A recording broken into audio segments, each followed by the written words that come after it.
Don't judge me. It was the pastor's soothing voice. Suddenly, I heard, stand up. I shut up like a rocket. Then I heard the pastor ask, who else has slept with a married woman? Do me a favor, smash that button. In Nigeria, an Okada motorcycle rider walked home. He decided to take a quick bath. Suddenly, he dashed out of his bathroom, completely naked, screaming, ghosts! Ghosts! Ghosts! When his neighbors gathered to find out what was happening, the man said, I poured water on my head 5 times, but it didn't touch my head. The neighbors realized the man had forgotten to remove his helmet before bathing.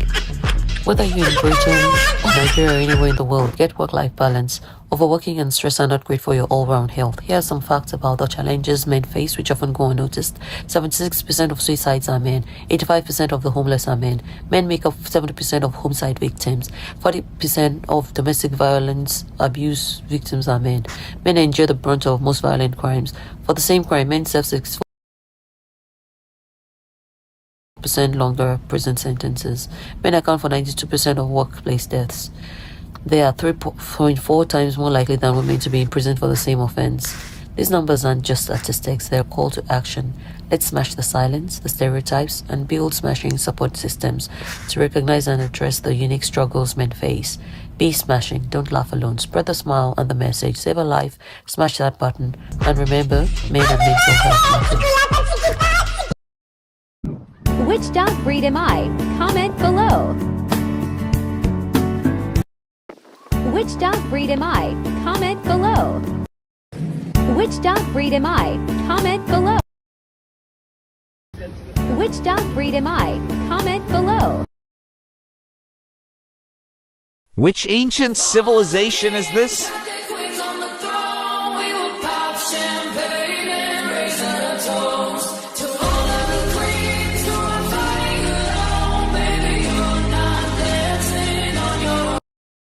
Which dog breed am I? Comment below.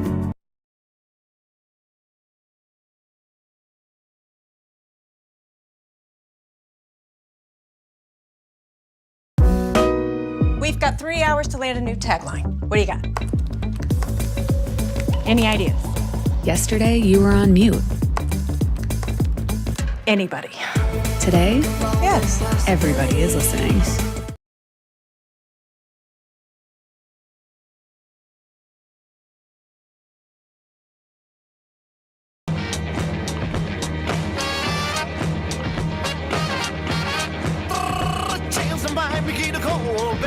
Get package holidays this summer from £299 per person and flights from £30 one way. EasyJet. Get out there.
So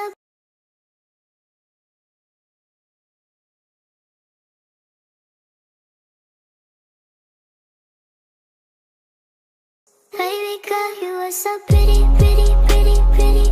Baby girl, you are so pretty, pretty, pretty, pretty. Females, baby girl, you are so pretty.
Have you ever eaten deep fried and seasoned delicious cockroaches?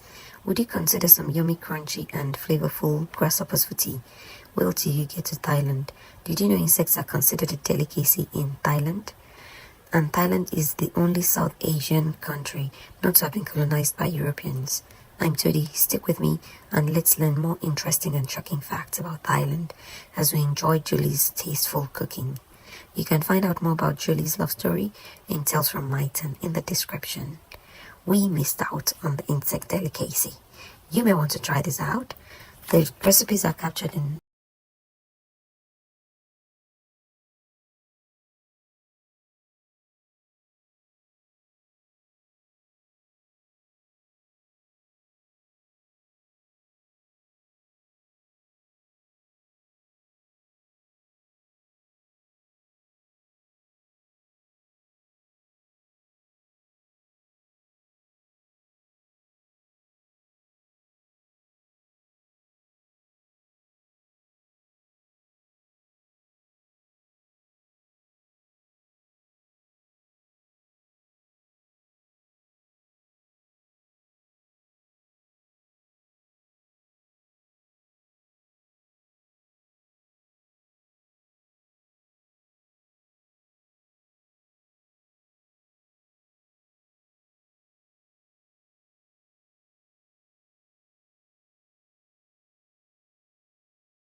Have you ever eaten deep fried and seasoned delicious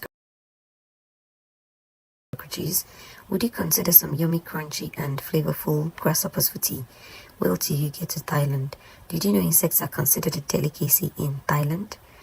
And Thailand is the only South Asian country not to have been colonized by Europeans. I'm Todi, stick with me and let's learn more interesting and shocking facts about Thailand as we enjoy Julie's tasteful cooking. You can find out more about Julie's love story in Tales from Myton in the description. We missed out on the insect delicacy. You may want to try this out. The recipes are captured in pictures in this video, and as you enjoy the process, not necessarily in order, let's learn more about Thai cooking and culture. Did you know the importance of emotional and cultural intelligence? Find out more in that video in the description in the meantime. Here are 10 interesting facts about Thai cuisine. Thai cuisine varies significantly by region. For example, khao soi, a coconut curry noodle soup, is popular in the north but hard to find in the south. Many Thai cooking techniques such as stir frying and deep frying were introduced by Chinese immigrants. 3. Almost every Thai dish includes sugar, even savory ones. 4. Thai, especially traditional homes, rarely have ovens. Most dishes are fried, grilled or steamed. 5. Umami, balance of flavor. Thai food is known for its balance of sweet, sour, salty, bitter and spicy flavors in each dish. 6. Insects are a common snack in Thailand. Crickets, grasshoppers, silkworms and even scorpions are often fried and sold by street vendors. 7. Durian, known as the king of fruits, is infamous for its strong odor, which is often compared to rotten onions or sewage. Despite its smell, it's a beloved fruit in Thailand and used in many dishes. 8. Khao soi. a famous northern Thai dish that combines crispy and soft noodles in a rich coconut curry broth, is less known internationally but highly revered within the country. 9. Nampla, fish sauce, is a staple in Thai cooking, used in almost every dish. It provides a unique umami flavor that is essential to Thai cooking. Wait for it, 13 shocking facts about Thai culture. 1. Thailand is the only Southeast Asian country that was never colonized by a European power. 2. Thailand uses the Buddhist era calendar, which is 543 years ahead of the Gregorian calendar. 3. The Thai numerical system is unique. For example, the number 12 is expressed as 210. 4. The traditional Thai greeting, called the Y, involves pressing the palms together and bowing slightly. 5. The King's birthday is a major national holiday celebrated with great enthusiasm. 6. The Thai monarchy is deeply revered, and insulting the king is a serious crime, punishable by long prison sentences. The national anthem is played twice a day in public spaces, and people are expected to stand in respect. 7. Some animals in Thailand, particularly those owned by the royal family, are given high status and titles. For example, royal elephants are treated with great reverence and have special privileges.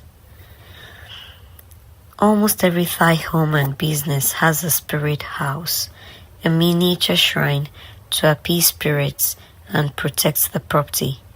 Offerings of food, drinks, and flowers are regularly made. The Songkran festival is a traditional Thai New Year celebrated in April with a massive water fight. People throw water on each other to symbolize cleansing and renewal. Foot and head taboos. In Thai culture, the head is considered the most sacred part of the body, while the feet are the lowest and least clean. Touching someone's head or pointing your feet at people or religious objects is considered highly disrespectful. Buddhism significantly influences Thai culture, from daily life to festivals and rituals. Monks are highly respected, and many young men spend some time as monks in their lifetime. Color of the day. Thai people often wear specific colors on certain days of the week, a tradition that comes from Hindu mythology.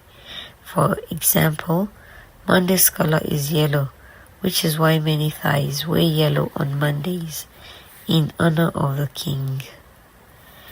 These aspects highlight the rich tapestry of traditions and flavors that make Thai cuisine and culture unique and captivating. The most popular sports in Thailand include football, with a strong following for both local leagues and international matches, Muay Thai, known as the art of 8 limbs, volleyball, particularly popular among women, badminton, and sepak takraw, a traditional sport similar to volleyball but played with a rattan ball and using feet, knees, chest, and head to hit the ball.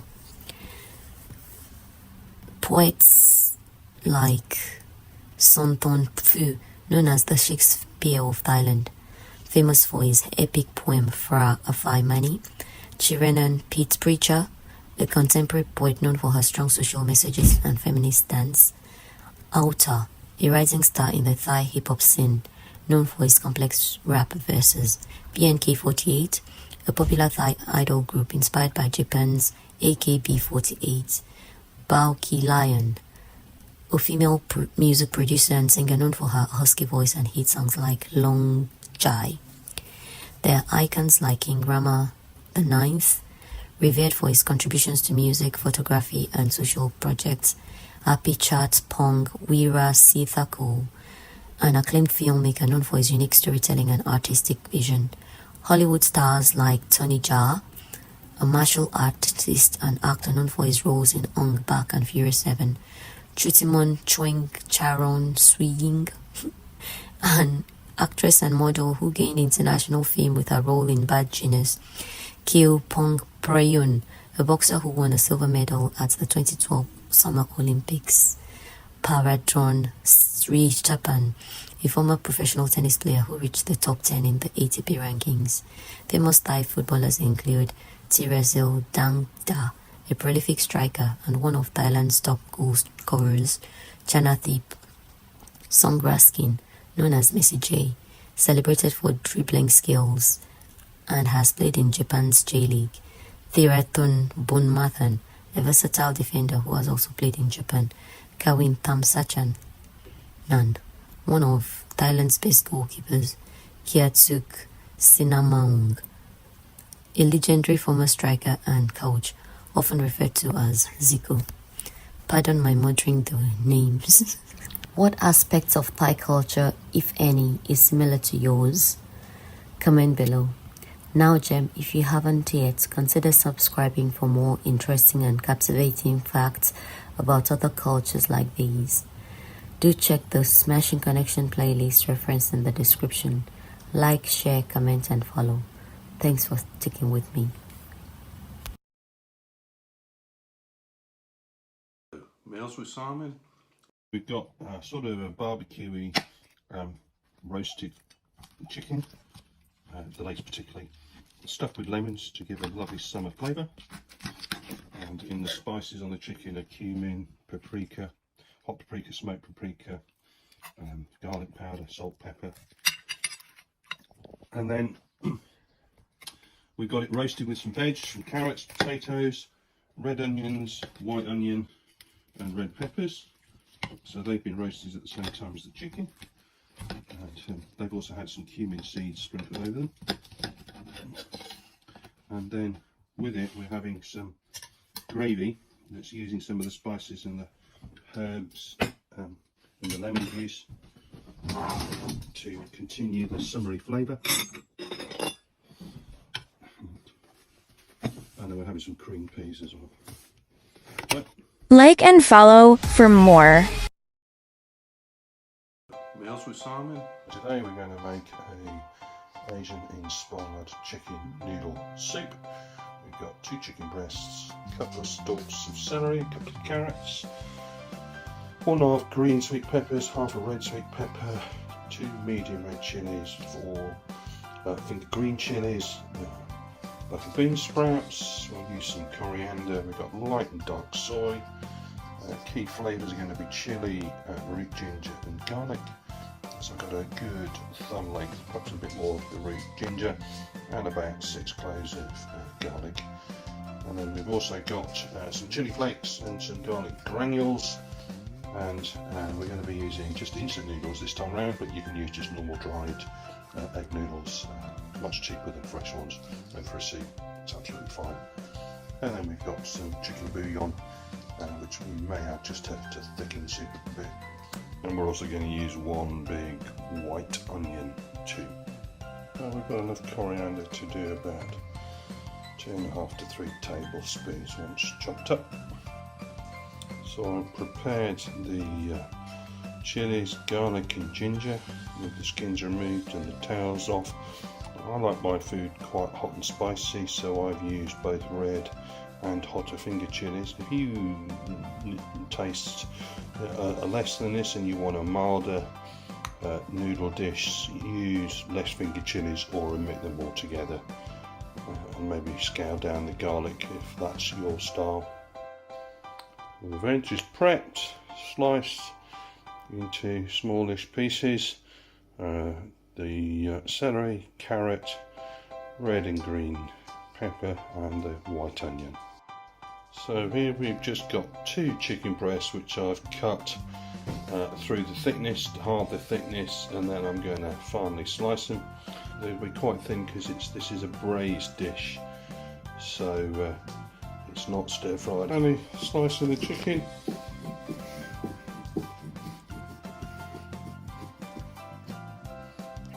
Let's just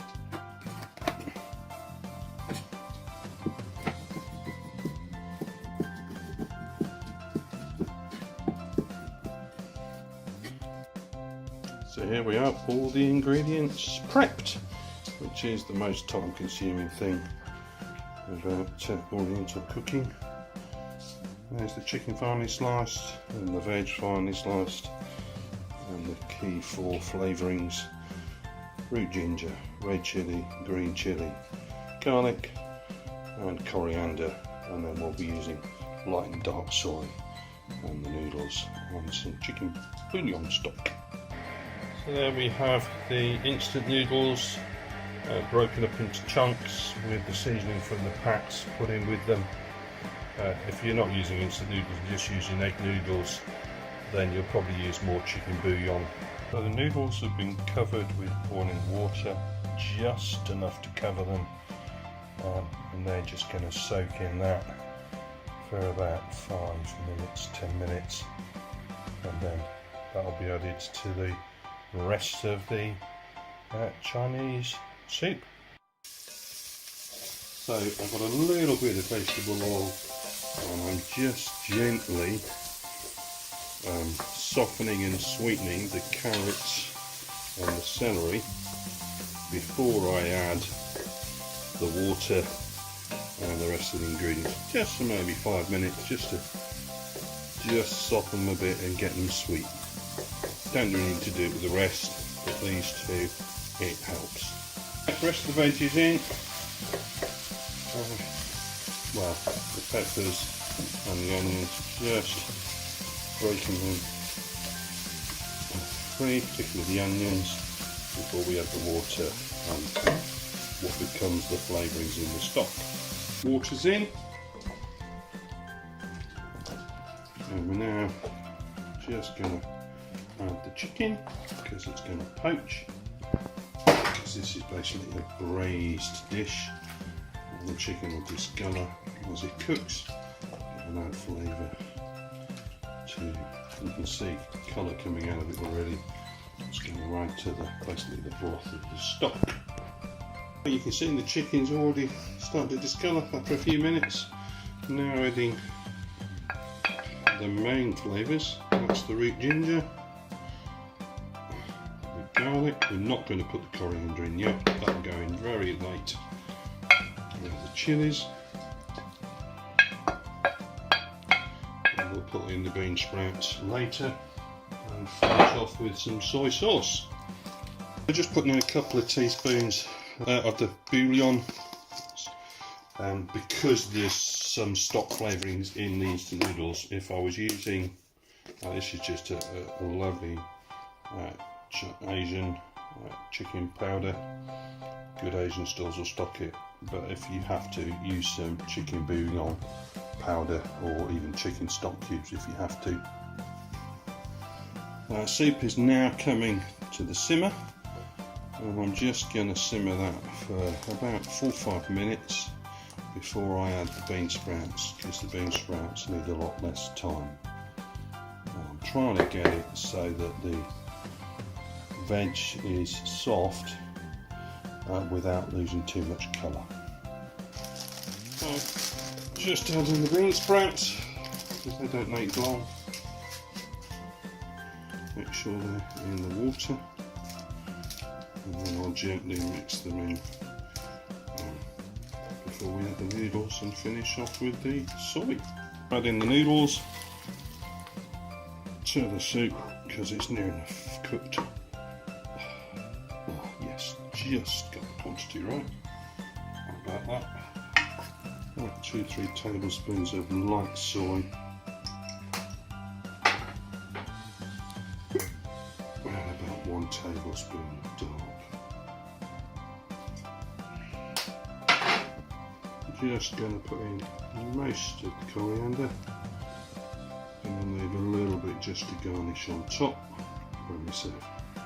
So here we have the finished chicken vegetable noodle broth.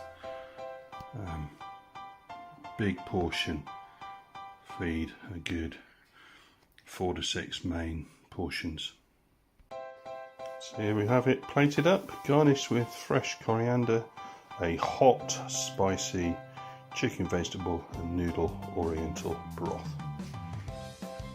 Meals with Simon.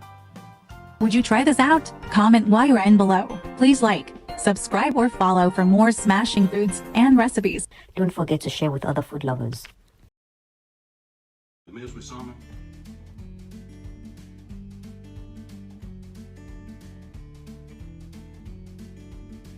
So today we're doing Oriental style baked sea bream. That's going to be stuffed with fresh basil, tomato, finely sliced red onion, finely sliced ginger and lemon slices, and some red chilli, medium red chilli. It's going to be seasoned with some sea salt and some ground black pepper. It's going to then be baked in the oven for about 25 minutes on 170 degrees C. And served with yellow rice, lemon wedges and green peas. Make it easy to eat. I'm just trimming off the fins. That's what I tend to do when I'm eating whole fish.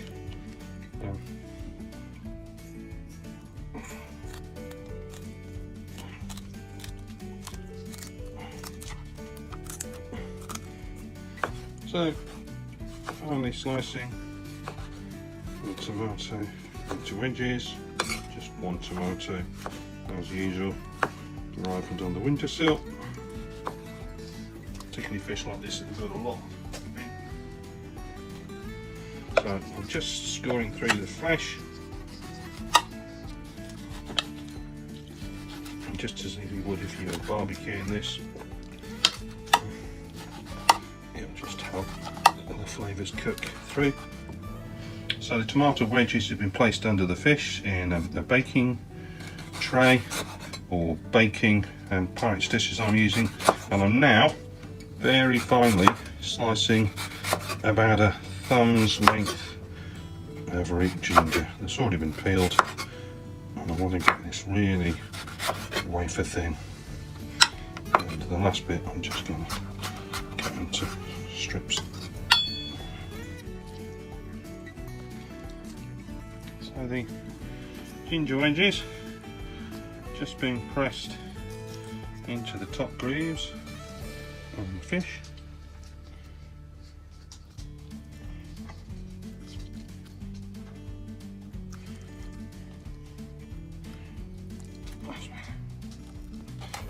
Finally slicing after I've halved the fresh chilies. It's going to be about one chili per person. If you like it reasonably spicy, if you're not, just half a chili per person. Depends on the size of the fish as well. Some of the chili goes inside. Some of the chili sprinkled around. And some of the chili is going to go on top. So, one of the lemons cutting into slices.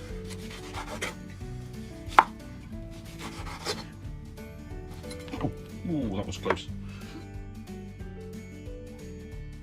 Some of the lemon wedge into the carcass. Sea breams don't have a very big carcass, so you can't get that much in. And then just some lemon on top. Just gentle sprinkle of coarse ground black pepper and a little bit of sea salt, and just spraying on a little bit of oil.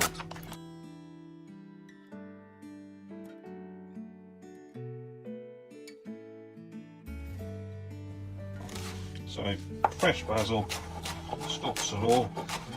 You could use Thai basil leaves for this if you can get hold of them. I'm just using some fresh basil that's been growing. This is just normal Italian or Greek basil, but it'll do for this meal. Some of the basil's been put in the carcass, some on top, and now I'm just sealing it with foil, and then it's going to be baked in the oven for about 25 minutes. So very finely chopping the red onions.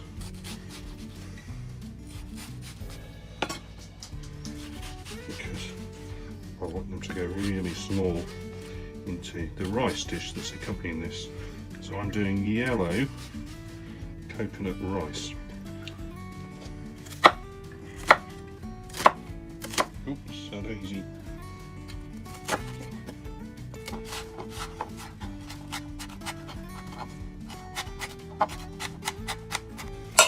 Plain rice, adding the finely chopped red onion, just one, small to medium one.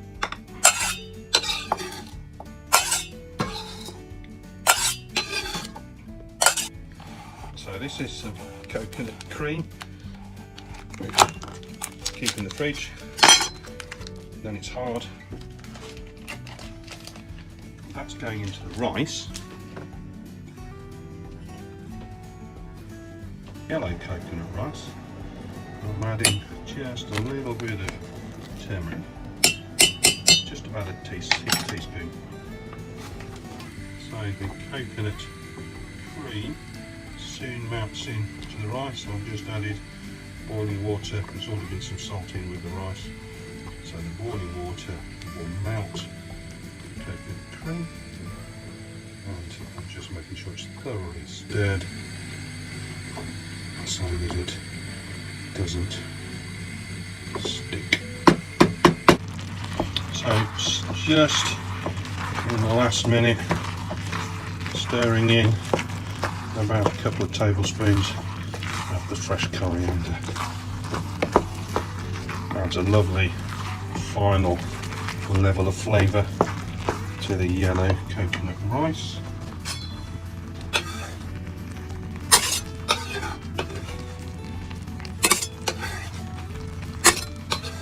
With the salmon, you can create into a mould if you want to do arty. Would you try this out? Comment while you're in below. Please like, subscribe or follow for more smashing foods and recipes. Thanks for watching.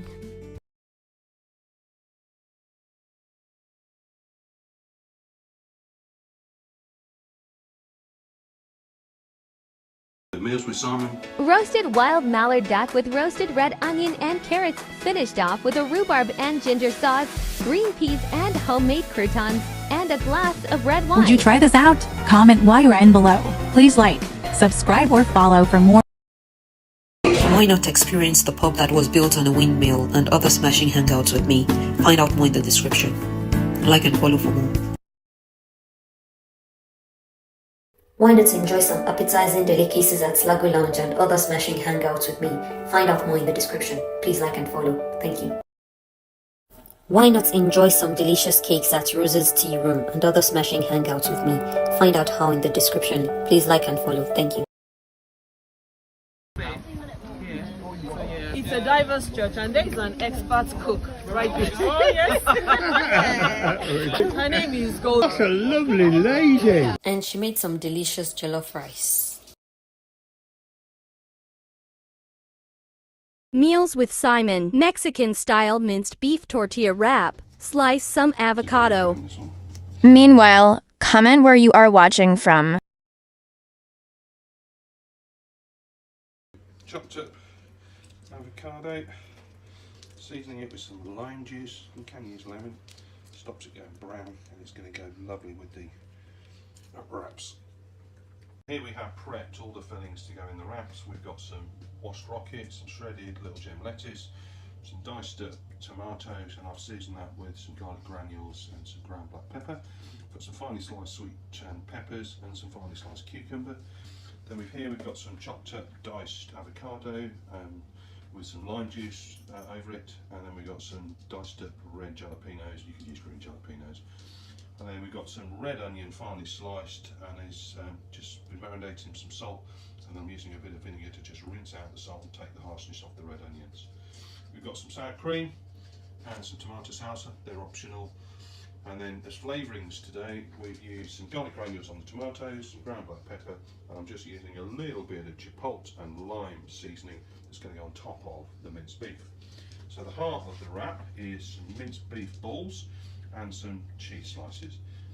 Okay, doesn't matter which sort of cheese, whether you use the the really synthetic type ones. I prefer a bit better quality, so I've got some nice medium cheddar cheese slices.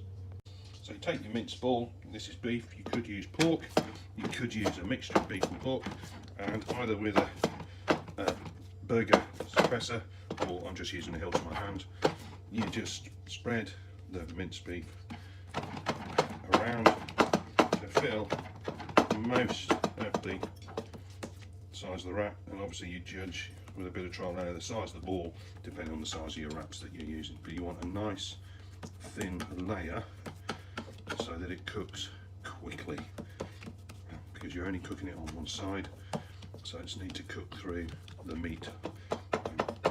Advantage of beef is, you know, beef is not so critical to cook fully through like pork is, or minced chicken. You could do minced chicken. So I'm adding some seasoning, you don't have to. I've got some nice chipotle chili and lime seasoning. You could use fajita mix seasoning. You could use a mixture of cumin and garlic powder and paprika. You could just use some herbs like oregano, but I'm just doing it with this seasoning, which complements the rest of what I've got here. Just a thin layer. And you pre-prep several of these, and then you cook each one and build up the layers. Pan, a little bit of oil in the bottom, and try and get it flat. You want really good contact with the meat in the heat. You can hear it sizzling. Doesn't take long. So, chefy tip: when you put your hand on the tortilla with the mince in initially, it's cold because of the cold from the meat. And once it's cooking, you'll start to feel it hot at the top. Once it's evenly hot, you know it's cooked. Take this time to share this video and write in the comments below your favorite meal. And we'll make sure we leave a heart especially for you. Flip it over. Put on a cheese slice. Preferably with a lid to help the cheese soften. If you haven't got a lid, you can just have a big sheet of foil just prop over the top to help it steam, soften the cheese up. So here we have all the ingredients to build up the tortillas. Choose what you want, mix and match. Got the red onion, cucumber, sweet peppers, tomatoes, avocados, jalapenos, shredded pickle jam, and rocket. Add some salsas if you wish them. And some red onions. Okay, so you've got your layers in, fold up your wrap, and it's got a crisp coating. Either eat it with your fingers or knife and fork. Meals with Simon. Bon appetit. Would you try this out? Comment while you're in below. Please like, subscribe, or follow for more smashing foods and recipes.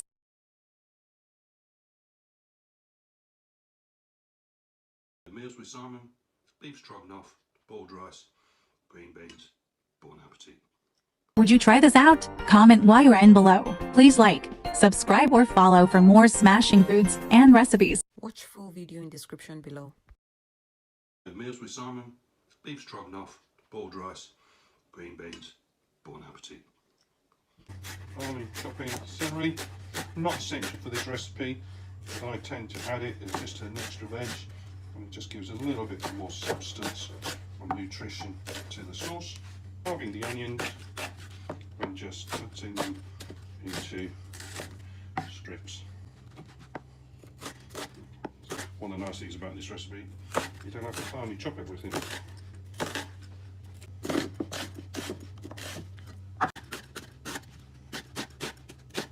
So just chopping up some mushrooms into slices. I've got a mixture of chestnut and button here, but button's fine. I'll just have to add some chestnuts as well to give a little bit of extra richness to the mushroom flavour. That's the mushrooms chopped up. There's about 8 to 10 mushrooms there, depending on the size. That's the veg that's going into the stroganoff itself. Mushrooms, about 2 medium to large onions, and a couple of sticks of celery. Celery's not essential, these two are. To make the sauce for the stroganoff, main ingredients: garlic, just got 3 reasonably large cloves, parsley, I prefer curly leaf parsley, you could use Italian fat leaf, black pepper, either freshly ground or coarse, and then cream. I tend to use double, but you can use single, and just salt. Sea salt best. If you got something like Malden, even better, or Himalayan, just don't overdo the salt.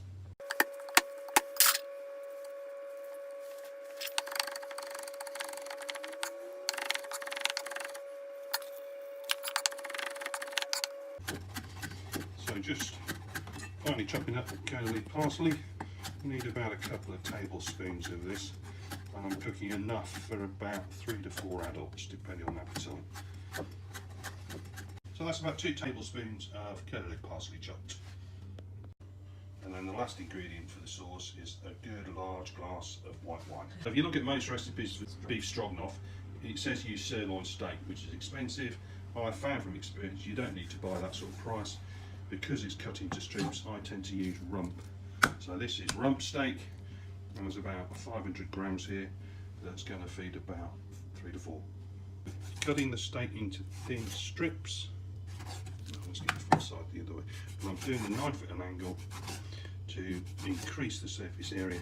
It's not essential, but whenever I'm cutting and cooking strips, and particularly red meats like pork or steak, I find the thinner and the larger the surface area, the better. Seasoning the meat. Okay, and you can use freshly ground black pepper. I just find these coarse ground are great, makes things easy, and you get a good peppery kick.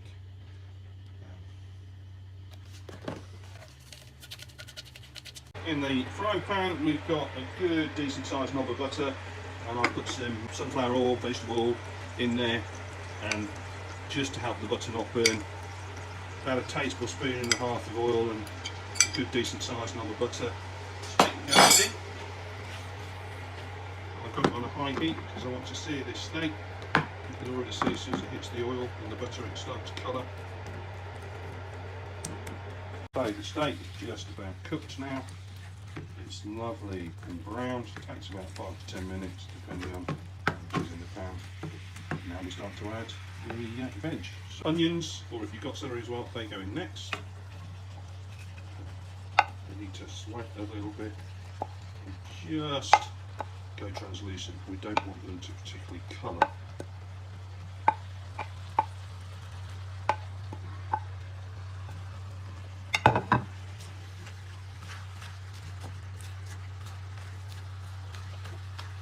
Because the celery is so finely diced, you barely notice it, but as I said, it just saves extra nutrition, extra veg, increases your fibre a day, and it doesn't really impact the traditionalness of this recipe. So the onions have softened down, but they're not really discoloured. Now I'm adding the garlic and the mushrooms.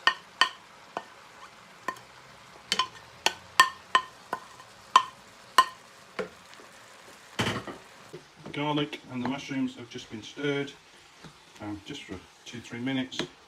As you can see, they've reduced just a little bit, but the harshness has come off the garlic now because it's been sweated a bit and it's been mixed in. So now we add the wine.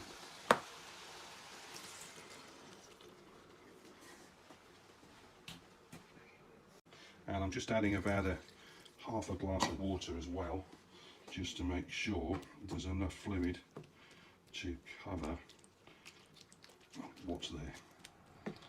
So pressing it down into the liquid, and the rice is cooking. This needs to simmer gently so that the wine reduces a bit to about half. That'll take about 20 minutes. It's simmering now for about 15 minutes with a lid on, and I'm cooking it reasonably high because there's enough fluid, and I'm just evaporate some of this liquid down before I add the cream and the herbs. So this is in the last 5 minutes. Adding the cream, about 100 ml or so. The advantage of double is it gives the sauce a little bit more thickness, but single works just as well. Just before we serve, dinner is cooked. Pouring and stirring the parsley, and if you want it really posh, if you're entertaining, keep a little pinch of parsley behind to put on as you plate up. Here we have plain boiled rice, beef stroganoff version 1. There is another version which I'll show you which also includes paprika. This is the non-paprika version, and some green beans. These would go well with this. Even some finely sliced carrots and beans. Meals with Simon, beef stroganoff, boiled rice and green beans. Would you try this out? Comment while you're in below. Please like, subscribe or follow for more smashing foods and recipes. Now, Jem, welcome to another Smashing Hangout. I'm Toadie. Today we're taking you on a gastronomic journey to India in the charming town of Leamington, where culinary delights meet an ambient atmosphere. Nestled in the charming town of Royal Leamington Spa, in the heart of England, lies a culinary gem that has been delighting food lovers for years, the Millennium Balti. This fully licensed Indian restaurant and takeaway is located at 41 Bath Street, Leamington Spa CV313EG, a bustling street known for its vibrant mix of shops and eateries. A glimpse of Leamington Spa. Before we dive into the delectable offerings of Millennium Balti, let's take a moment to appreciate the town it calls home. Royal Leamington Spa, commonly known as Leamington Spa or simply Leamington, is a spa town and civil parish in Warwickshire, England. It's a town that beautifully blends the charm of Regency architecture with a modern, cosmopolitan vibe. In 2023, the Sunday Times named Leamington as the best place to live in the Midlands. Catch a glimpse of Leamington in this video in the description below. Though stepping into Millennium Balti, you're immediately enveloped by the warm, inviting ambience. The restaurant is known for its friendly atmosphere and excellent customer service. The staff are knowledgeable about the cuisine and are always ready to offer great advice to those still getting to know Indian flavors. The cuisine at Millennium Balti is a celebration of Indian flavors. The menu is a delightful mix of traditional Indian dishes, each prepared with a unique twist. From the sizzling hot fish tikka starter to the rich and creamy chicken lababdar, every dish is a testament to the rich culinary heritage of India. A celebrity favorite, Indian cuisine has found fans all over the world, and Millennium Balti is no exception. Indian cuisine is loved by many celebrities. Hollywood stars like Will Smith and Lady Gaga have expressed their love for Indian dishes like chicken tikka masala and spicy curries. Madonna is known to enjoy idli, a South Indian delicacy. Even tech mogul Bill Gates has confessed his love for lamb curries and chicken dishesso. Whether you're a local resident, a visitor exploring the town, or a celebrity in disguise, Millennium Balti is ready to serve you a piece of India on a plate. Come for the food, stay for the experience, and leave with memories of a delightful Indian meal in the heart of Leamington Spa. Spoiled for choice, we tried the ginger mustard coconut pilo rice, Peshwari non-Bengali fish fry, warm towels, mint chocolates. Thank you for joining us on this culinary adventure. If you enjoyed this video and want more foodie fun like this, don't forget to hit that like button and subscribe to our channel. Share with other food lovers and hit the notification bell to know when we have new uploads. Before you go hear from Imani, and I've been here at Millennium Balti in Leamington Spa for about 10 years now. So it's a family-run business. We've got a lot of regular customers, local customers, so it's a good mix of people that we get. And the food that we do is Asian, meaning Indian for Bangladeshi food, but a special section, just actual homemade food that we do this section as well. So we've got a whole variety of things, and it's good fun. So come and join us, try us. People can book. If you type in Millennium Balti Leamington, we've got online website, phone number, you can book via phone. Until next time, bon appetit. So here we have meals with Simon. Meal I prepared is enough to feed easily 4 to 6, depending on appetite. I have stir-fried pork shoulder strips, flavoured with Chinese 5-spice, garlic granules and corn flour. Stir-fried with onion, carrot batons or julienne carrots, red peppers, some red chilli peppers medium, and a little bit of finger chilli hotter ones. And then finished off with some browned cashew nuts. And then here we have some just very simple, light flavoured vegetable chow mein with noodles, bean sprouts, onion, celery, chestnut mushrooms and spring onion. So today we're having vegetable chow mein, so we're using medium egg noodles. The vegetables we're using are bean sprouts, spring onion, celery, chestnut mushrooms, some of the onion and some garlic. And we're going to use some chicken bouillon and we're going to use some light soy. So with that, we're going to serve a Chinese 5-spice and corn flour coated diced up pork shoulder steaks, and that's going to be cooked with a little bit of chopped tomato, some red peppers, some finely done carrot batons, and red and green chilies, medium red and standard green finger chilies, and in that there's going to be a little bit of cashew nuts, and that's going to be done as the meat dish, and there'll be some garlic granules, Chinese 5-spice, and a little bit of coarse black pepper and some of the onion. halve the pork shoulder steaks. So I'm finally slicing the pork loin into strips at an angle to increase the surface area, to take the flavour and to help speed the cooking up. So we have the coating for the pork shoulder strips. This has got 2 teaspoons of coarse ground black pepper, about 1.5 teaspoons to 2 teaspoons of garlic granules, and 2 to 2.5 teaspoons of Chinese 5 spice, and that's blended with 2 teaspoons of the corn flour, and it's thoroughly blended before we sprinkle it onto the pork. Okay. So we're going to sprinkle it onto the pork, stir it in with the fork, turn it, and then coat the other side. So the carrots have been peeled and then cut into roughly 2.5–3 inch chunks. Then going to cut them into strips and then cut them again to make them into carrot batons, and that's to go with the pork. So cut one strip off the back of the carrot, then it will sit on your chopping board, and then cut it into thin strips using a very sharp knife. Keep your fingers out of the way. I'm not the expert chef, so I'm not doing it at the speed of light. And then we go the other way to get your batons. So we're now doing the peppers into batons as well. Top and tail of the pepper, slice out the core.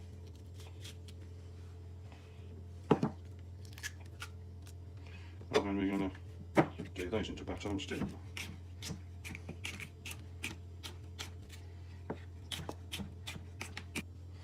So halve your onion, cut it into wedges, and cut it the other way.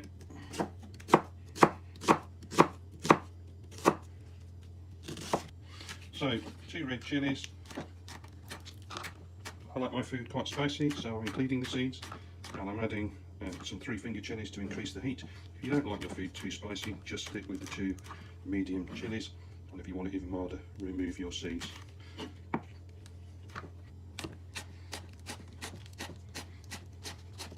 So this is the finger chilli, just cut. So we're cutting the garlic into very thin slivers. Lengthways.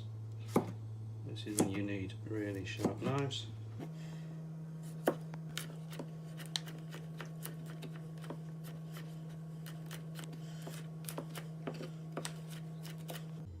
So nice ripe tomatoes, ripened on the windowsill, just coarsely chopping them.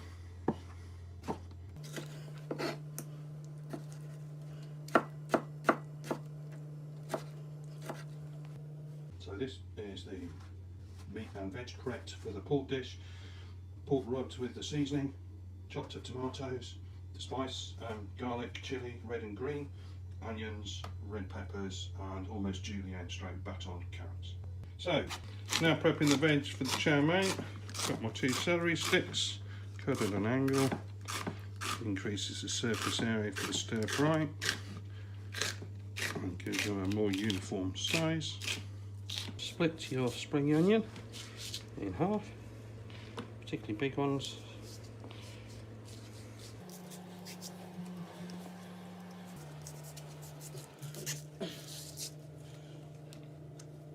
And then chop them into inch strips, again, side angle perhaps, then cook more evenly. Smallish onion, just finely sliced. Stalks off the chestnut mushrooms. We've got reasonably large pieces here.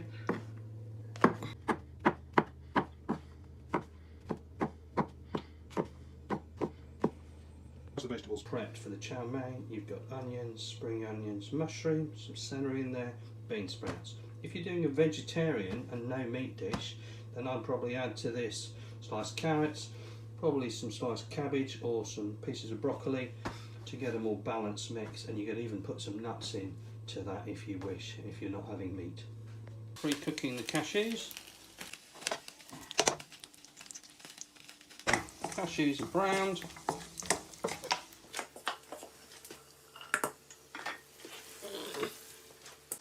And we set those aside to put into the dish at the end, and the oils from the cashews will have flavoured the oil for the stir fry, and it's really hot, the oil. Now we stir fry the meat.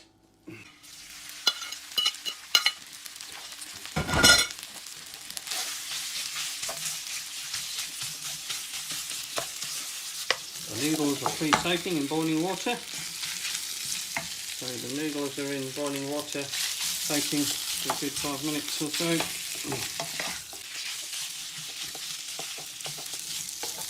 Just breaking the meat up. Pork starting to brown. Just keeping it stir fried so that all the sides are coated in brown.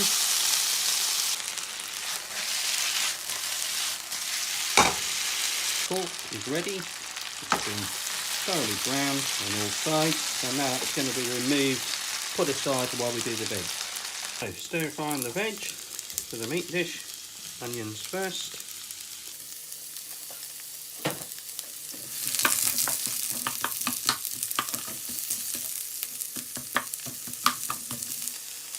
Add peppers. At the same time, we're now going to do the veg with the onions and celery for the chow mein.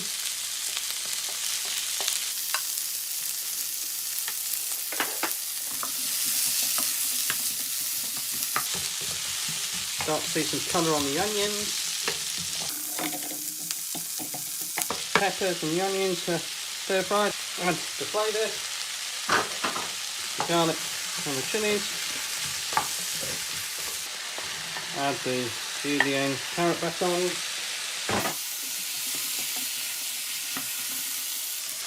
Mushrooms going into the chow mein veg.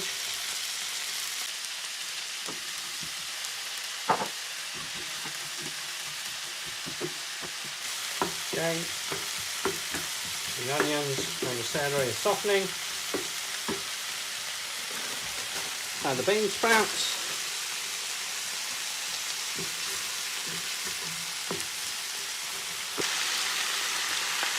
Adding the tomatoes, the pork dish.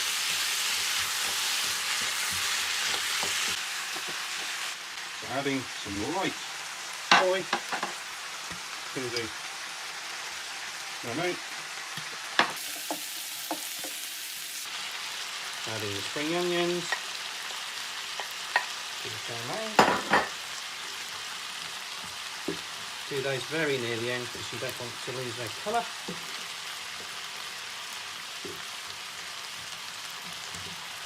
Noodles have been pre-softened and cooked, so they are going into the chow mein. These are medium egg noodles, very easy to get in the supermarkets. Adding the pork back in.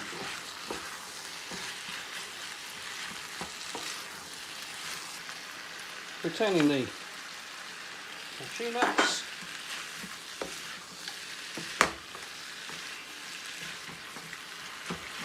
Stir-fried pork shoulder strips flavoured with Chinese 5-spice, garlic granules and corn flour. Stir-fried with onion, carrot batons or julienne carrots, red peppers, some red chili peppers medium and a little bit of finger chili hotter ones, and then finished off with some browned cashew nuts. And then here we have some just very simple light flavoured vegetable chow mein with noodles, bean sprouts, onion, celery, chestnut mushrooms and spring onion. Would you try this out? Comment while you're in below. Please like, subscribe or follow for more smashing foods and recipes. Thanks for watching.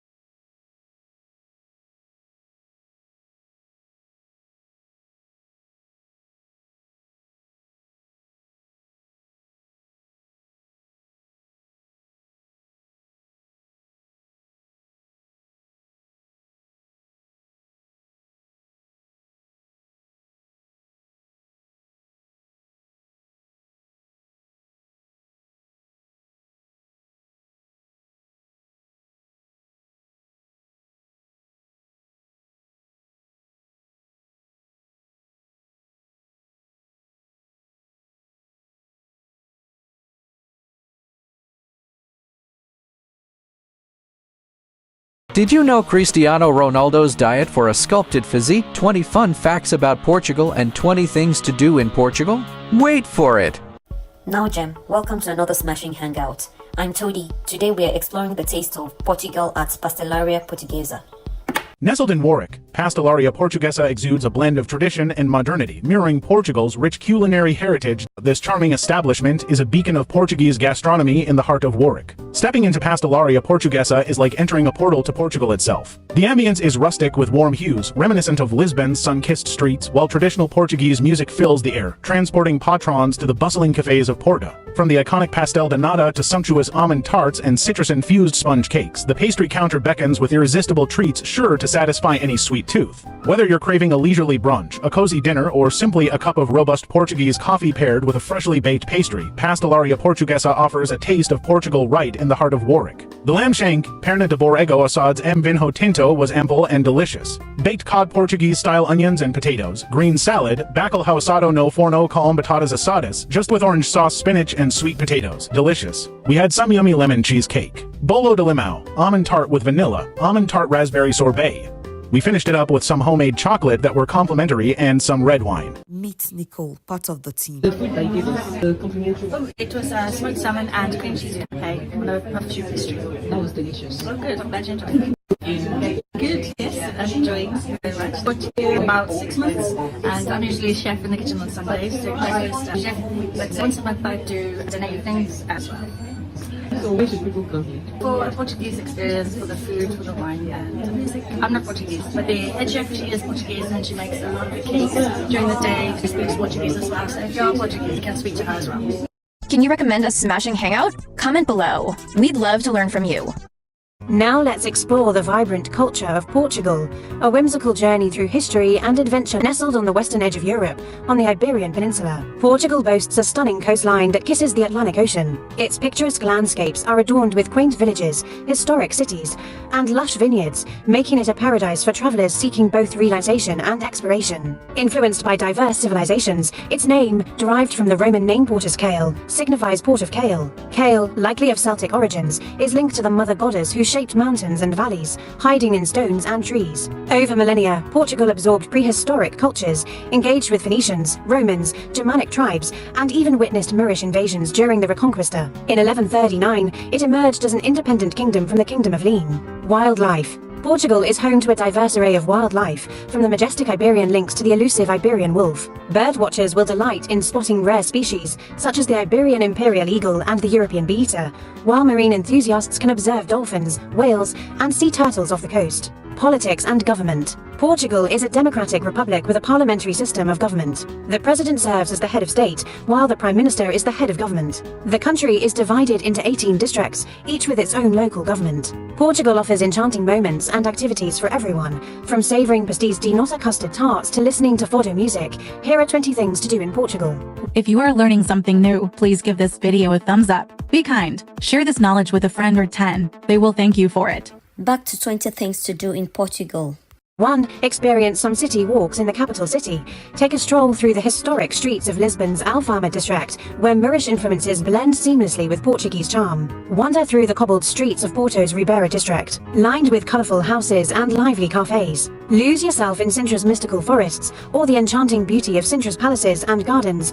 Delve into the fascinating world of science and mathematics at Lisbon's Pavilion of Knowledge, where interactive exhibits and hands-on experiments bring concepts to life. 2. Shop. Wander through Lisbon's historic markets or explore Porto's trendy boutiques. Embrace the vibrant local markets, where the aroma of freshly baked pastries mingles with the scent of exotic spices. From traditional ceramics and intricate lace to sumptuous wines and irresistible cheeses, Portugal's markets offer a treasure trove of delights for every shopper. Discover hidden gems and local favorites with a visit to Lisbon's LX Factory, a vibrant creative hub housed in a former industrial complex. 3. Savor the Tosca culture and the flavors of Portuguese cuisine, from succulent grilled sardines to creamy pastéis de nata in cozy taverns with hearty meals and lively conversations. Knowledge is power. Empower someone. Now, Jem, share this video.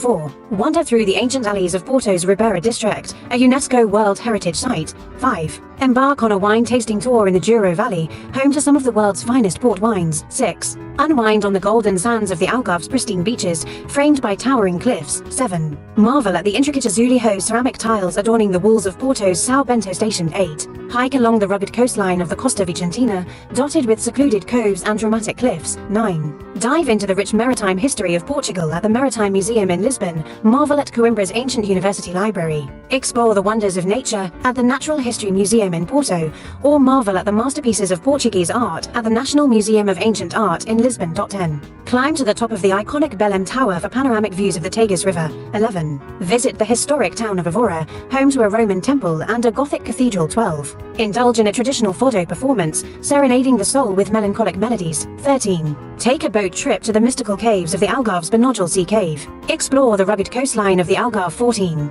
Explore the ancient ruins of Coimbriga, one of Portugal's largest Roman settlements. 15. Soak in the thermal waters of Caldas de Arenas hot springs, renowned for their healing properties. 16. Sample fresh seafood delights at the bustling Mercado da Ribera in Lisbon. 17. Discover the hidden gems of Madeira's lush landscapes, from cascading waterfalls to colourful flower gardens. 18. Step back in time at the medieval castle of Abidos, surrounded by towering walls and cobblestone streets. 19. Embark on a culinary adventure in Porto's Mercado do Bolhão, brimming with local delicacies and renowned restaurants such as Belconto in Lisbon, where Michelin-starred chef Jose Ovilas serves up innovative Portuguese cuisine. Sip on a glass of fine port wine at the historic Graham's Port Lodge in Porto, or enjoy a traditional pastel de nata at the iconic Pastéis de Belém bakery in Lisbon. For a cozy cafe experience, head to a Bracelera in Porto, where you can enjoy a cup of coffee surrounded by vintage charm. 20. Hotels and weekend getaways. Treat yourself to a luxurious stay at the Tivoli Palacio de Sitius in Sintra, a historic palace hotel surrounded by lush gardens and sweeping views of the Sintra Mountains. For a romantic retreat,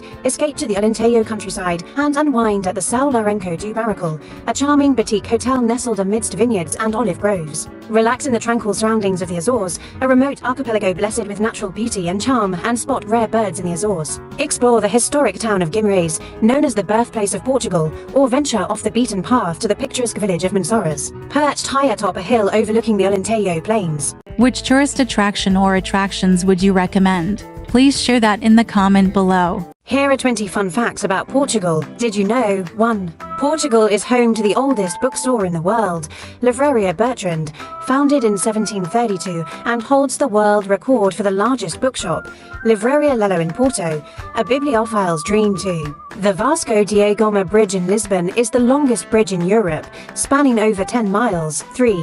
Sports. Portugal is the birthplace of legendary soccer player Cristiano Ronaldo, who has won numerous awards and accolades throughout his career. Football soccer holds a special place in the hearts of Portuguese people, with the national team achieving international success in recent years. Other popular sports include futsal, athletics, and surfing, thanks to the country's extensive coastline and world-class waves. 4. The University of Coimbra is one of the oldest universities in the world, dating back to 1295. Portuguese is the official language of 9 countries, including Brazil, Mozambique, and Angola. 6. Portugal is famous for its beautiful azulejos, decorative ceramic tiles that adorn buildings throughout the country.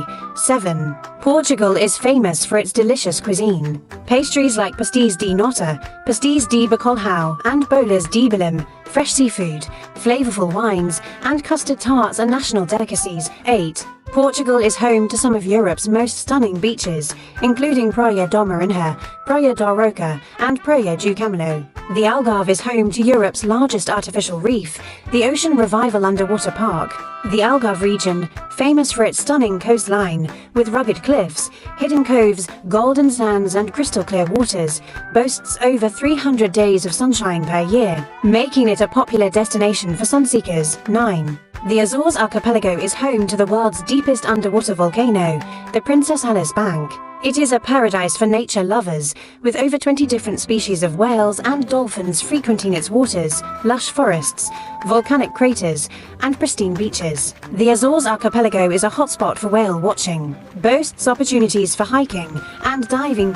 10. Portugal is the birthplace of explorer Ferdinand Magellan, who was the first to circumnavigate the globe. 11. The Douro Valley is the world's oldest demarcated wine region, dating back to 1756, producing wine for over 2,000 years. Sharing is caring. Care for others. Share this with someone or on your timeline. Let them learn from you.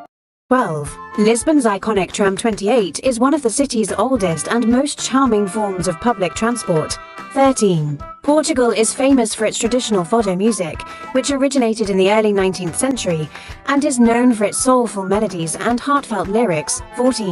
The Alentejo region is known for its vast cork oak forests, rolling hills, vineyards and olive groves, beautiful landscapes, which provide habitat for a variety of wildlife. It's also known for hearty stews, fresh seafood, and flavorful wines, including dishes like acorda, migas, and ensopado de borrego. 15. The town of Abidos hosts a chocolate festival every year, where visitors can indulge in sweet treats and chocolate sculptures. 16. World poet Fernando Pessoa's spirit lingers in Lisbon's cafes, inspiring poets and dreamers. 17. Portugal is one of the world's leading producers of renewable energy, with over 50% of its electricity coming from renewable sources. 18. Portugal is the world's largest producer of cork, accounting for over half of the world's cork supply. 19. Portugal has one of the oldest borders in Europe, dating back to 1139-20. The town of Evora is home to the Chapel of Bones, a macabre chapel decorated with human bones.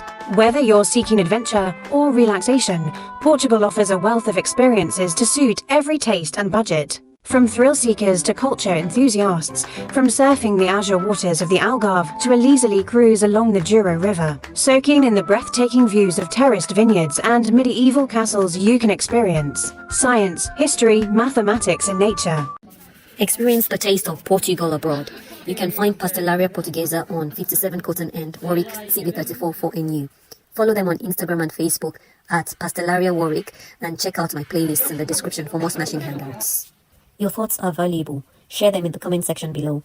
If you found this video insightful, please give us a thumbs up. And don't forget to subscribe to my channel. Click the notification bell for new uploads. Now, Gem, this is just the tip of the iceberg. There's a wealth of knowledge out there waiting for you. Discover people, careers, and culture in Smashing Connections playlist on my other channel at Study Gold. Did you know Cristiano Ronaldo's diet and workouts for a sculpted physique? The football legend has a special taste for bacalhau e brás, a classic Portuguese dish prepared with shredded salty cod or bacalhau, onions, and finely diced fried potatoes and layered in a mound of scrambled eggs. His favorite food centers around lean proteins such as fish, especially tuna, sea bass, swordfish, and sea bream, chicken complemented by whole grains, fruits, and vegetables. Cristiano Ronaldo avoids sugary and processed foods while consuming ample amounts of water to stay hydrated. Additionally, Ronaldo incorporates healthy fats into his meals, like avocados and nuts. Source pinkvilla.com. Would you try it? You can check the description for my Smashing Foods playlist. Today, we have talked about Pastelaria Portuguesa, Cristiano Ronaldo, 20 things to do in Portugal, 20 fun facts about Portugal. Until next time, keep exploring. Thanks for watching.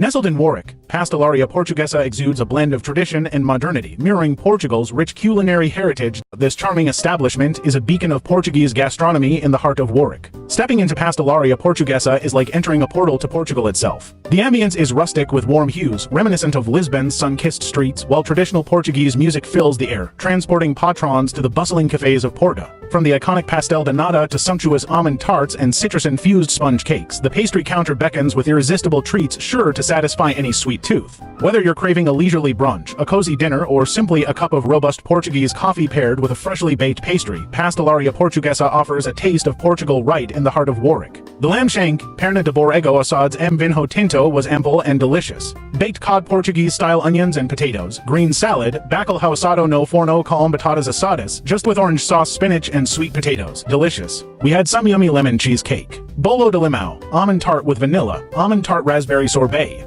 We finished it up with some homemade chocolate that were complimentary and some red wine. Meet Nicole, part of the team. It was smoked salmon and cream cheese cafe, one of a puff soup pastry. That was delicious. Oh good, I'm glad you enjoyed it. Good, yes, I'm enjoying very much. Got here about 6 months, and I'm usually a chef in the kitchen on Sundays, so breakfast and chef. But once a month I do dinner evenings as well. So where should people come here? For a Portuguese experience, for the food, for the wine and the music. I'm not Portuguese, but the head chef, she is Portuguese and she makes a lot of the cakes during the day. She speaks Portuguese as well, so if you're Portuguese, you can speak to her as well. Can you recommend a smashing hangout? Comment below. We'd love to learn from you.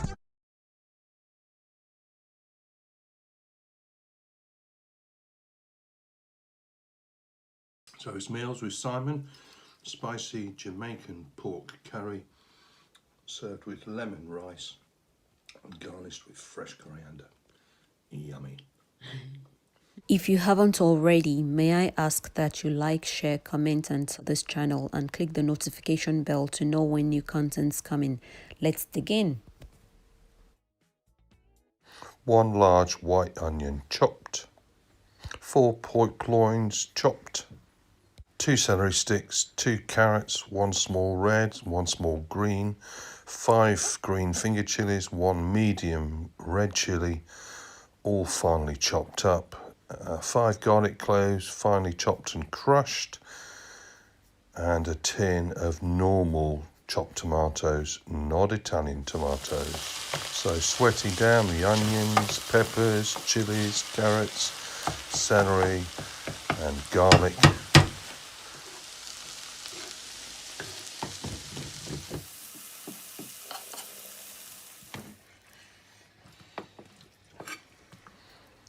So chopping up the 4 loin steaks into strips, ready and putting into the sauce when that's really been simmered for a good half an hour, the sauce.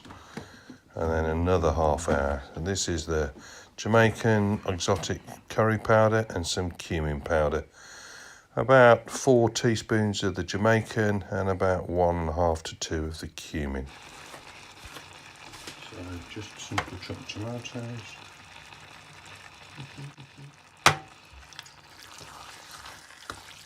40 minutes, all the fat from the meat will come off and enrich the sauce, and the meat will cook and the sauce will be yummy.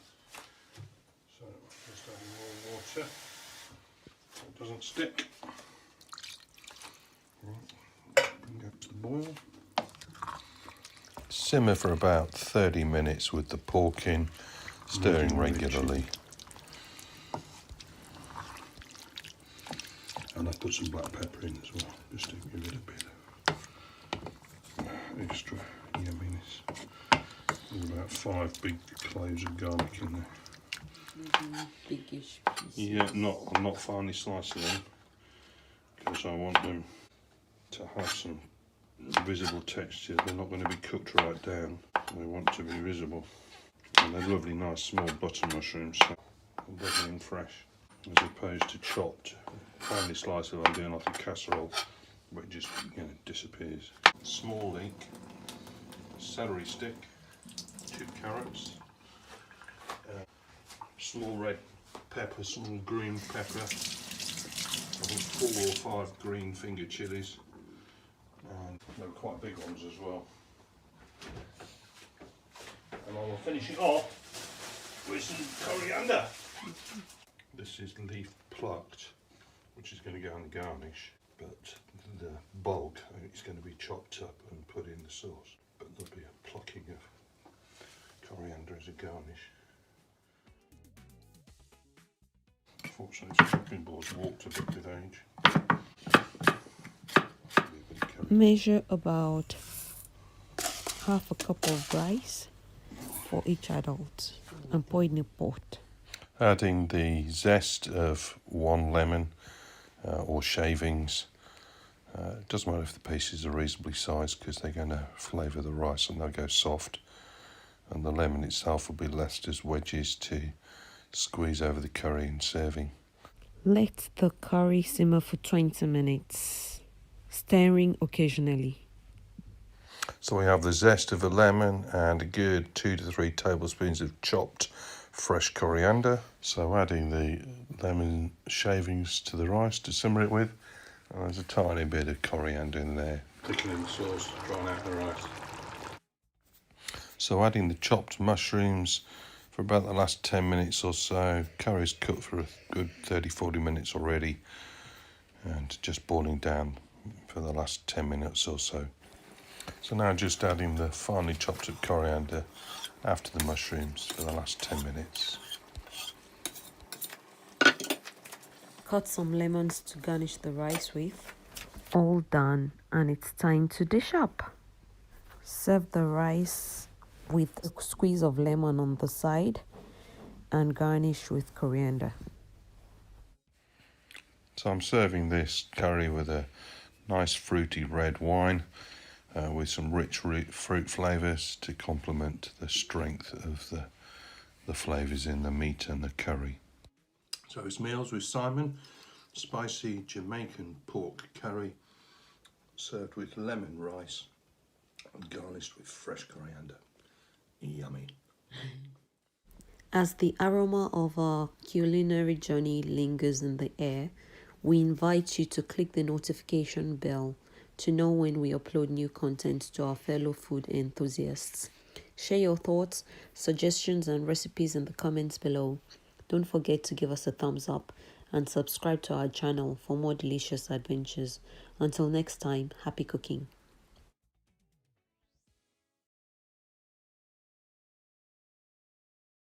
So here we have Italian style salmon, tomato and cream cheese pasta with leeks and fresh flat leaf parsley and a bit of garlic. Yummy, yummy, yummy.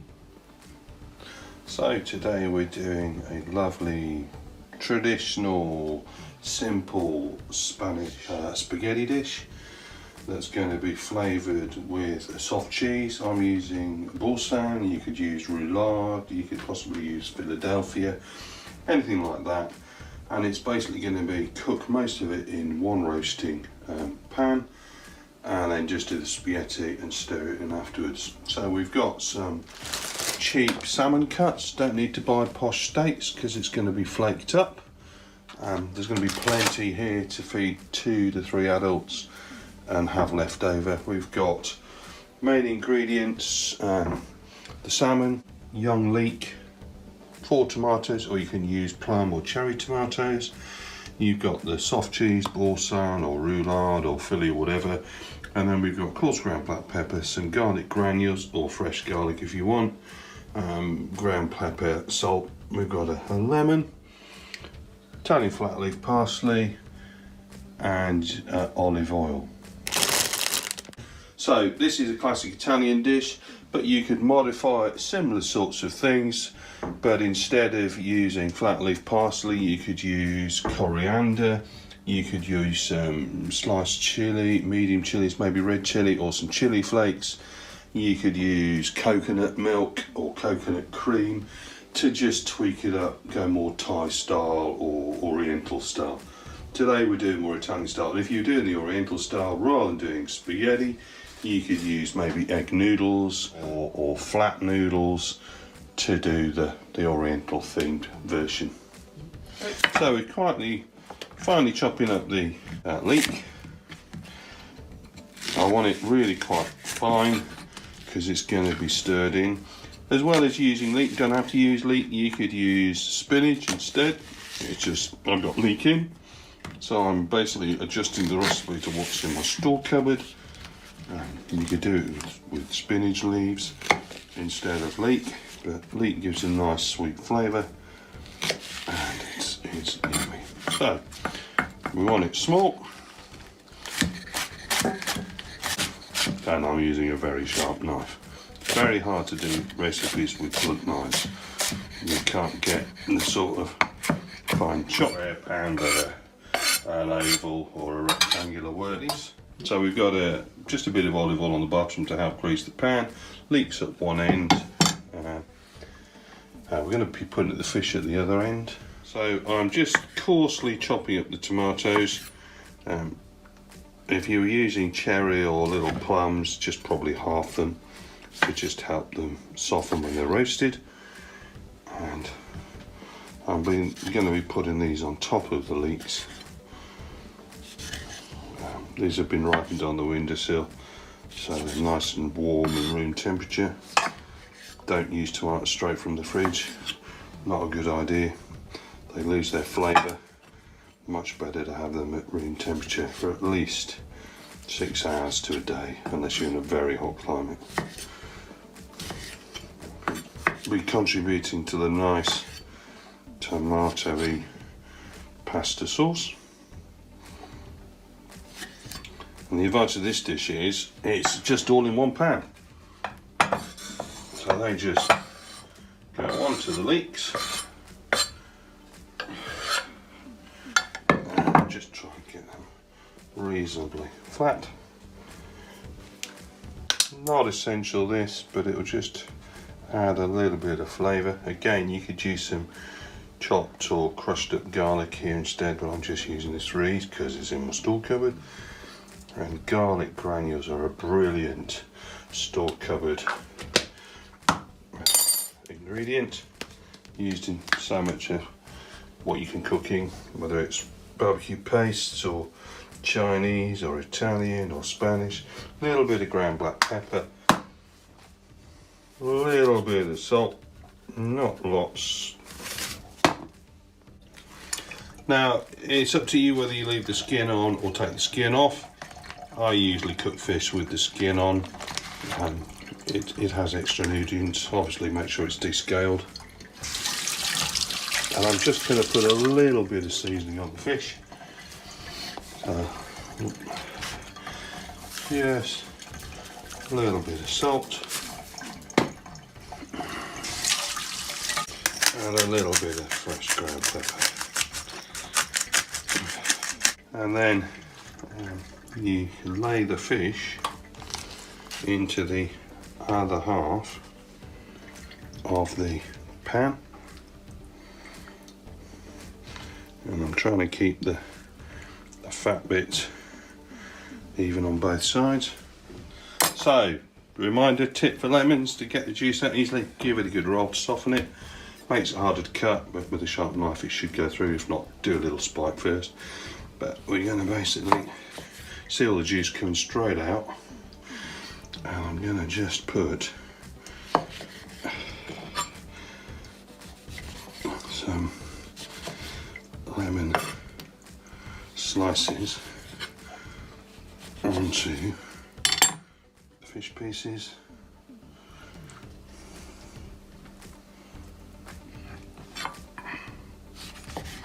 So just put a nice bit of the juice on. So here we have our ring cheese. You can do it simply with just some mascarpone and herbs and garlic, but this is a really cheap way of doing it. So we have enough here parsley to produce a good couple of large tablespoons once it's chopped up, and we'll see where that goes later. Just a little bit of olive oil on top. So fan oven about 180, get your oven hot. So the delight of this dish is it cooks in one dish, and roughly in the same time that this will roast, you'll be cooking your spaghetti. So got my spaghetti ready to do. Good fist or ring of spaghetti. And this is the twist technique to spread the spaghetti out. Twist hands in opposite directions. Oh, let me try that one again. That was a total fail. So twist and release. There you go. So that's ready to cook. Got some salt in the pan ready. Oh, let's just get some light on. And then we'll just boil up a full kettle. And in about the same 10 to 12 minutes, that will cook. Roughly the same for the other dish, probably a little bit longer for the fish dish to cook. And then we'll put the two together. So just put a little bit of the parsley on before baking. Most of it will go on after it's baked so it doesn't burn.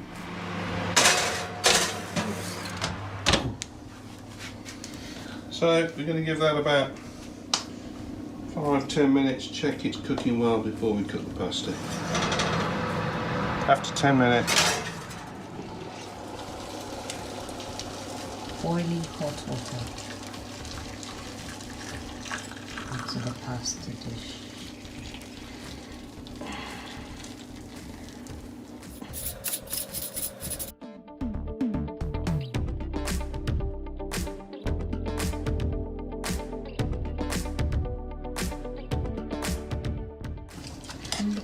is ready to boil. Making sure I'm moving the pasta so it doesn't stick until it's really on the boil. It's very frustrating when you've got pasta stuck together. Having this creamy pasta dish, fish pasta dish with a nice chilled white wine. This is Portuguese. So we're going to drain that, but leave just a little bit of the water left to help add to the sauce in the pan. So, fish is cooked, nice and flaky. So I'm just going to flake up the fish. Let's get the lemon out of the way first. So I'm going to break up the fish, then I'm going to mush up the tomatoes with a potato masher, and then we blend the whole lot together and stir in the spaghetti. Look at that, see how it's evenly light throughout, no dark pink, so it's fully cooked, lovely moist. Herbs are still quite green, so they haven't overcooked. I'm gonna blend in the cheese, get all that mixed in, try and keep the tomatoes out for now. And there'll be lots of nice nutrients in the tomatoes, vitamin C, antioxidants, omega and good oils in the salmon, and particularly because we've got the skin in there as well, there's extra nutrients in the skin. See how that's basically going to make the yummy creamy sauce, similar to if you were using a bought mascarpone sauce, but this will be on a whole new level. And the advantage of leeks is they're quite a sweet flavour, light, and again leeks are good for the immunity, part of the onion family, always good to have leeks.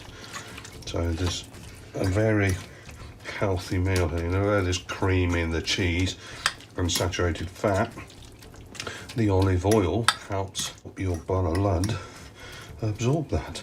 So now get the potato masher and just help make those tomatoes really mushed up. Try not to really mush all the fish because we want some decent flakes in there as well. But this side, I'm really mushing up. And I'm going to squeeze the juice out of the lemons before I pull out the pith. Just finally making sure all the fish sauce is evenly blended. And because the pan was pre-oiled, the fish doesn't stick too badly, which is great. And obviously the advantage of this sort of pan is you can serve it straight onto the table. Now adding the pasta. There's a bit of water in here. Not a lot. Don't want the pasta too wet. And then using tongs. Really useful kitchen appliance for pasta. Tongs are the way to go. If you haven't got any and you like pasta, get some. And the last stage, just adding fresh parsley. Stir most of it in. And then finish off. You can always keep a little sprinkle just to put on the end. And you can put on a shaving or grating of parmesan on top, or another similar Italian style charred cheese, but it's not essential. Now, does that not look appetizing and a gorgeous way to have salmon with a cheaper cut and spaghetti?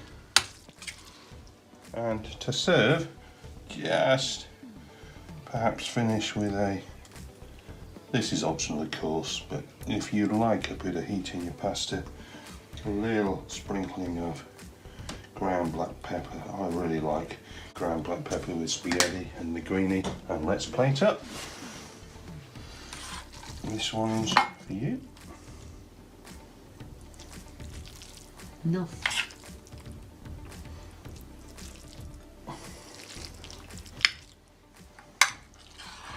Now this portion easily feeds 4, particularly if you've got side salad but it is pretty balanced. It doesn't have to have side salad. Just get some of the fish bits from the outside. And just a little, if you can be bothered, a squeeze of lemon. Drizzle of lemon on top. Or if you're entertaining, a lemon wedge on each plate.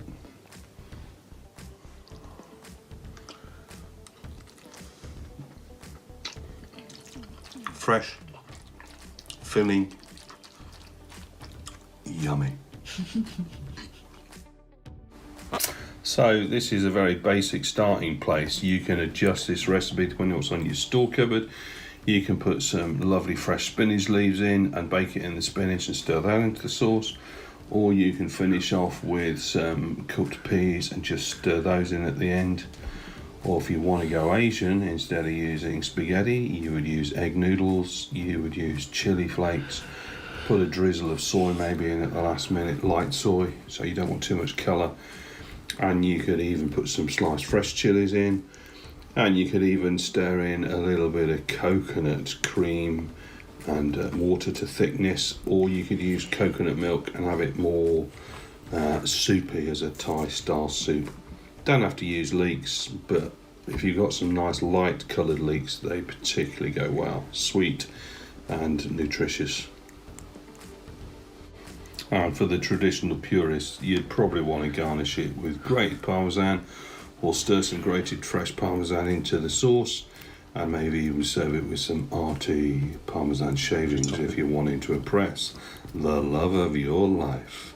And of course you got a lemon wedge on the side to just add a bit if you want a bit more lemon hit. And to serve with this, I'd probably serve it with a nice chilled bottle of white wine, preferably with a citrus fruit hint or another light fruit hint. And if you may be doing the Asian version with the chili, maybe you'd go for a chilled rosé, just to give it a tiny bit more body. Lovely dish to serve in the summer months, and you know, with that wedge of lemon on the side. Bon appetit.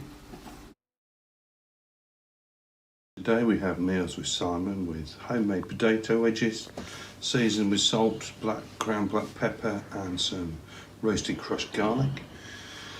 Lovely mixed salad with Italian bistro, radishes, spring onion and garnished with flat leaf parsley. And then we've got marinated barbecue, hot spicy chicken legs with a lovely homemade marinade with ketchup, paprika, smoked paprika, hot paprika, tiny bit of hot chili sauce, cumin, salt, ground black pepper again, and then that's with a little bit of sliced tomato garnished with flat leaf parsley. Enjoy. Bon appetit. So let's get cooking with Simon. First you measure out the ingredients. 1.5 teaspoons. Normal paprika. 1 teaspoonful of paprika. Slightly less. Spiced hot paprika. About half a teaspoon. Smoked paprika. About a 1/4 teaspoon. Ground black pepper, about a spoon and a bit. Now we just look at the salt.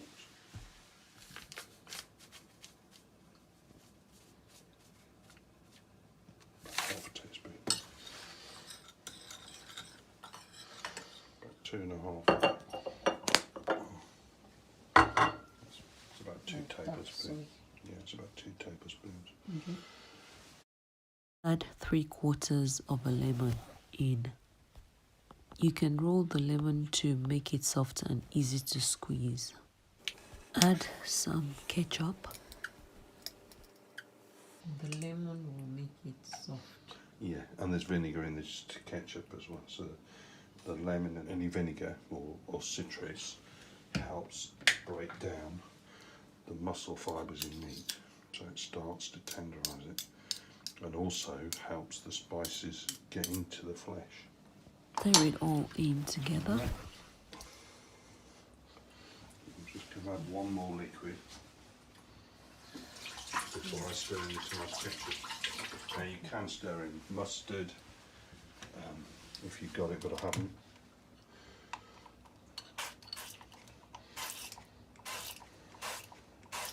That's about a teaspoon of olive oil. So this is like a marinade paste. Yeah. I'm going to get the chicken. And we'll be using 3 legs of chicken. So what are you slicing? I'm scoring the flesh to help the marinade get into it.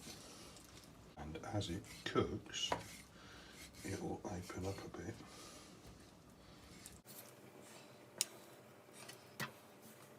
Spread the marinade evenly over the chicken. Add some hot pepper sauce. This stuff's hot. Chili paste, but that's what I happen to have in. Now the chicken is marinated. Put it in the fridge for a minimum of 4 hours. 3 chicken legs marinated and ready to roast. A little bit of the paste left to put on the backs when I turn them. Overnight's best. Okay.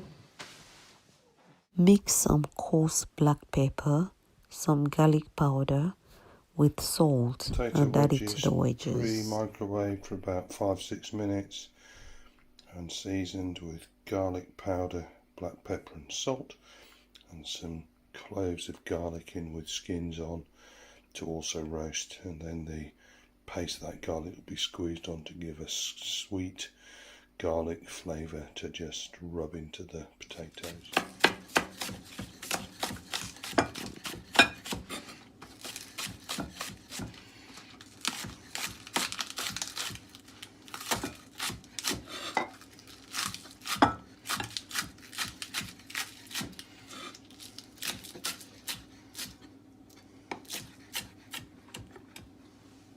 Okay, stop.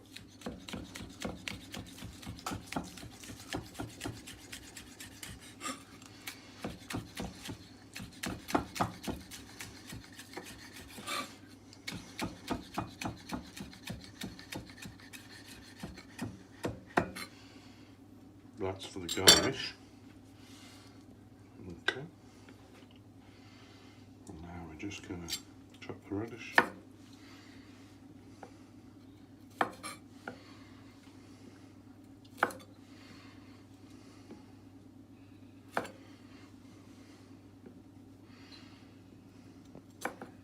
Just pause it. Ready? Go.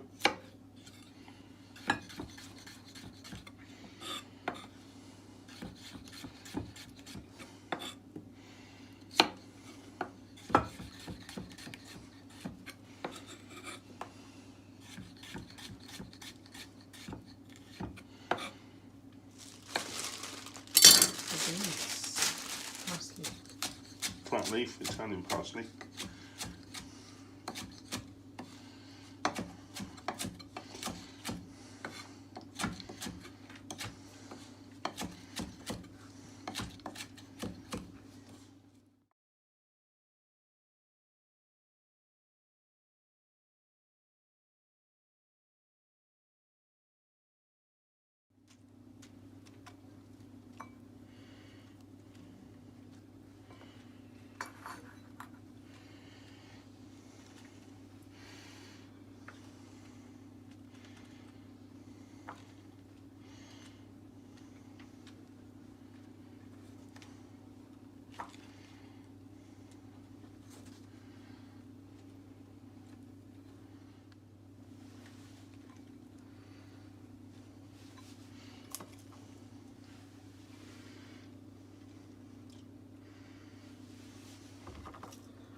Okay.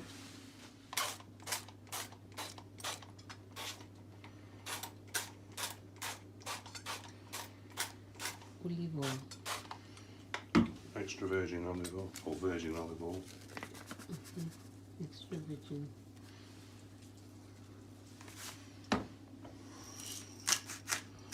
Black pepper.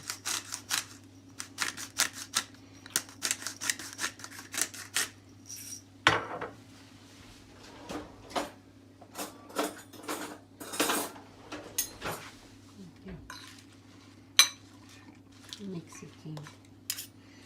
Called tossing the salad. Okay.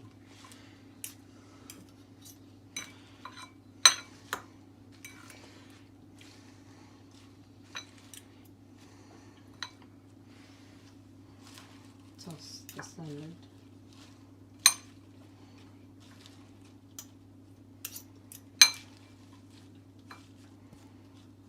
Parsley. No, this is just the salad leaves.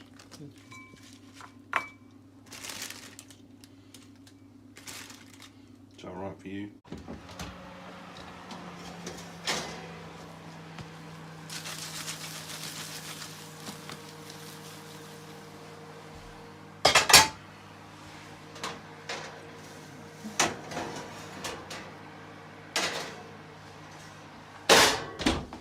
Ready? Sorry.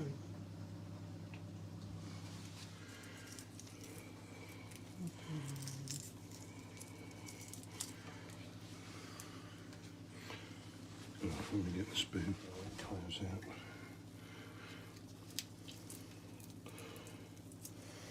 Garlic.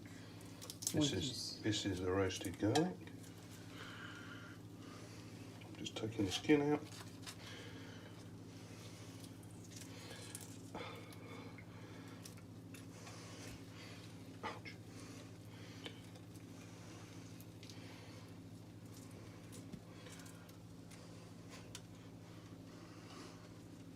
Very hot, so don't burn your fingers.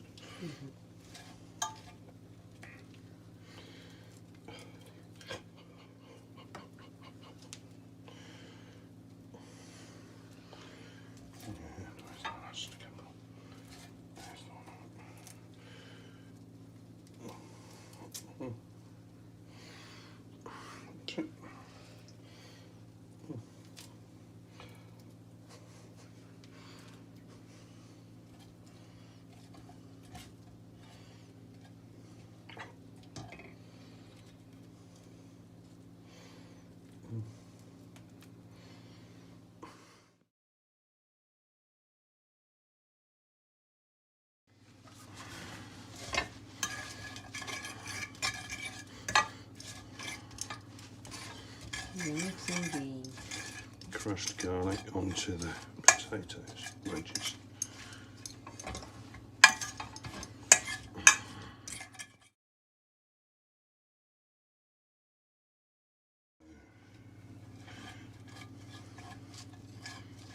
crushing the garlic.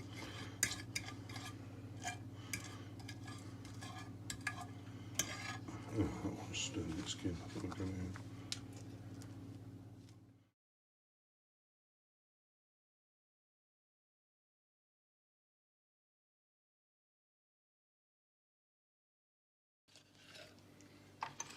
That's enough. Alright for you? Chicken.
Yummy.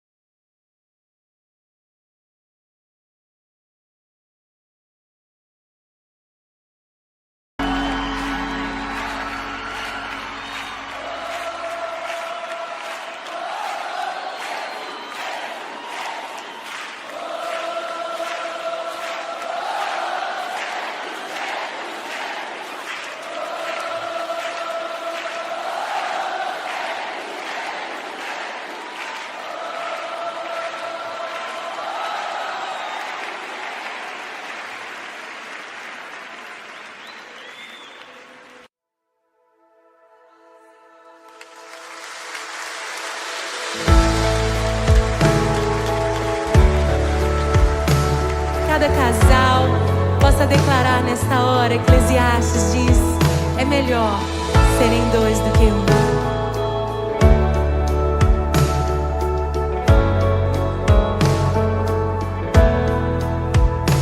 É melhor serem dois do que um.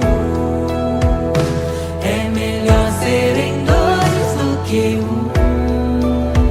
É melhor serem dois do que um. É melhor serem dois do que um.